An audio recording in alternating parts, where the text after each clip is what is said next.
हाय, hello, नमस्कार. स्वागत आहे तुमचं बिझी हाऊसवाईफ पूजामध्ये. तर हा व्हिडिओ मी संडेला बनवला होता. संडेला नाश्त्यामध्ये इडली आणि चटणी बनवली होती. आई आणि अर्णवची अंघोळ झाली होती. त्यांना गरमागरम इडली आणि चटणी दिली.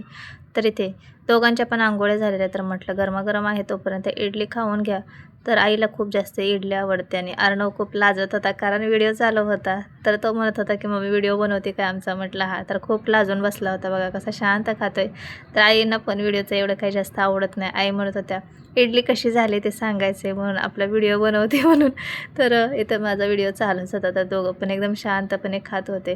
तर मी विचारलं इडली कशी झाली, तर दोघं पण एकसाथच म्हणतात छान झाले. आणि खरंच इडली आणि चटणी खूप छान झाली होती. आणि इडली आपण कधीतरी बनवतो त्यामुळे सगळेजण खातात आवडीने आणि इडली पण छान होते. तसं तर मी जास्त करून संडेला पोहेच बनवते कारण यांना खूप जास्त पोहे आवडतात. आणि रोज टिफिनवरती तर आपण भाजी चपाती देतो त्यामुळे त्यांना कंटाळा येतो. मग आठवड्यातून एकदा पोहे केले तर सगळेजण आवडीने खातात. तरी ते आईला चहा वगैरे दिला. अर्णवने आईने नाश्ता केला. त्यानंतर सोनाक्षी पण तोपर्यंत फ्रेश झाली.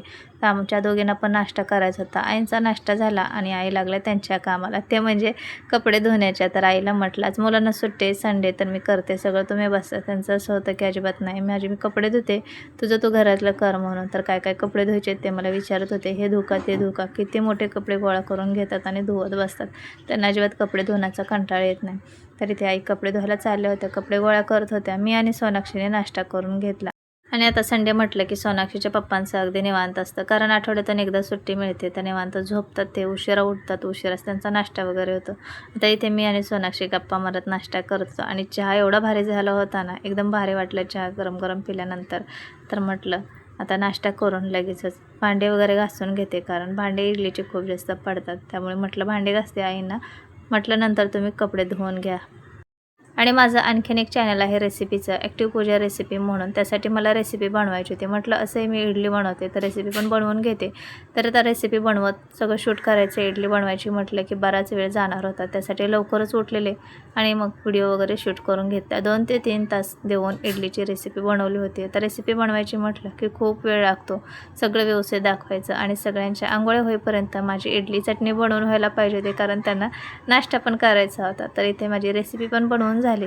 तुम्हाला जर त्याची लिंक पाहिजे असेल तर कमेंटमध्ये सांगा किंवा मग डिस्क्रिप्शन बॉक्समध्ये त्याची लिंक देते. आता दुपारच्या जेवणासाठी जास्त काही बनवायचं नव्हतं, फक्त फोडणीचा भात म्हणजेच खिचडी वगैरे बनवली तरी पण होऊन जातं कारण संडेला सगळ्यांचे नाश्ते लेट होतात. त्यामुळे फक्त भात बनवला तरी होऊन जातं. आणि आईंना म्हटलं ना तुम्हाला एखादी भाकरी करते आणि भाजी बनवते, तर आई म्हणतात नको, जे काय असेल ते खाते. कारण सकाळी एकदा पोट भरून नाश्ते सगळ्यांनी केले की दुपारी हॅवी जेवण कोणालाच करायचं नसतं. साधा भात खाल्ला ना, फोडणीचा म्हणजेच खिचडी खाल्ली तरी पण त्यांना चालून जातं. आणि जरी आईंना भाकरी काही बनवलं भाजी वगैरे तर आई अर्धी किंवा मग कोरभरच भाकरी खातात आणि तशीच ती भाकरी राहते आणि संध्याकाळपर्यंत मग ती सुकून जाते. आता गरमीमुळे उन्हाळ्यात लगेचच भाकरी चपाती सुकल्यासारखे होतात. आणि सोनाक्षी मला इथं बोलत होती की मम्मी व्हिडिओ चालू आहे, हाय कर म्हणून. मग हाय केलं होतं. तर नंतर सोनाक्षीला बोलले तुझा नाश्ता झाल्यानंतर गोलूला पण घेऊन ये, त्याला पण इडली चार, त्याला पण इडली आवडेल म्हणून. तर मग सोनाक्षीने मी नाश्ता केला आणि मग सोनाक्षी गोलूला घेऊन आली.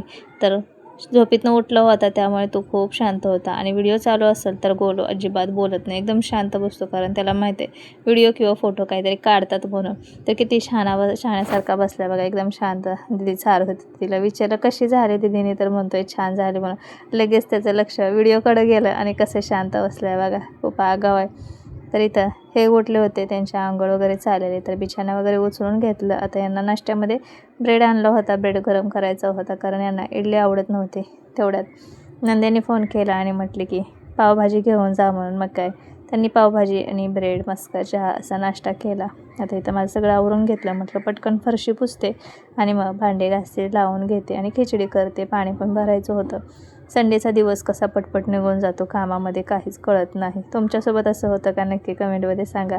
सकाळ कशी होते आणि लगेच संध्याकाळ कशी होते अजिबात समजत नाही. आणि हे मला म्हणत होते मनीच्या पिल्ल्याला काय खायला दिले का नाही. म्हटलं दूध दिले, तिला चपाती दिले, खाऊन तो बसलाय शांत. तर इथं आईने कपडे आणले ते घड्या करून तेच कपाटात ठेवत होते. सगळं जिथल्या तिथं ठेवलं की कसं व्यवस्थित वाटतं आणि इकडे तिकडे वस्तू पडलेल्या असल्या की सगळा घरभर राडा वाटतो. तर इथे मी दुपारी कपडे धुतले होते. आईच तसं तर कपडे धुतात पण शाळेत जाताना येताना मी जे काही ड्रेस घातलेले असतात ते मी धुवून टाकते कारण आमच्या आईंचं कपडे धुणं म्हणजे खूपच डेंजर काम आहे. खूप त्या ब्रशने कपडे घासतात आणि आपटून-धुपटून त्यांना कपडे धुवायला आवडतं. आणि मी शाळेत जाताना आणि येताना थोड्या वेळासाठी ड्रेस घातलेले असतात. ते काही जास्त खराब होत नाही दिवसभर, तर दुसरे ड्रेस किंवा मॅक्सी वगैरे घालते. त्यामुळे मग थोडंसं ब्रश मारून किंवा साबण लावून थोडंसं ब्रश मारला तरी कपडे निघून जातात. त्यामुळे हे ड्रेस जे मी घातलेले असतात ते मीच पाणी भरताना धुवून टाकते. तसं तर आई कपडे छानच धुतात. रोजचे मळलेले कपडे असतील किंवा मग उशांचे कवर, चादर असतील त्याला आपटून-धुपटून धुतलं किंवा मग ब्रशने घासलं जास्त तरी काय वाटत नाही. पण नवीन कपड्याला जास्त घासायला नको असं मला वाटतं. त्यामुळे मग आईंना म्हणते मी धुते कपडे. आई म्हणतात धु तुला कसे धुवायचे तसे. तर असं इथं मी कपडे वगैरे सगळे आवरून ठेवले होते. यांना नाश्ता दिला, त्यानंतर खिचडी वगैरे केली, पाणी भरलं, फरशी पुसली आणि मग तोपर्यंत जेवणाचा टाईम झाला. परत जेवणं झाले, परत त्याचे भांडे पडले ते भांडे वगैरे घासले. असं करण्यातच संडेचा पूर्ण दिवस निघून जातो. आणि परत संध्याकाळचं आपलं रुटीन चालू होतं. चहा, पाणी, स्वयंपाक करायचं, भांडे, किचन पुसायचं यातच संध्याकाळी 11-11:30 वाजता संध्याकाळच्या हो की नाही. तर कसे वाटतात तुम्हाला माझे व्लॉग नक्की कमेंटमध्ये सांगा. आणि माझे व्लॉग पाहायला आवडत असतील तर चॅनलला सबस्क्राईब, लाईक, कमेंट, शेअर करा. आणि आपले शॉर्ट व्हिडिओ, लाँग व्हिडिओ तुम्हाला दोन्ही पाहिजे असतील तर सबस्क्राईब केल्यानंतर शेजारी असणाऱ्या बेल आयकॉनवर सुद्धा क्लिक करा.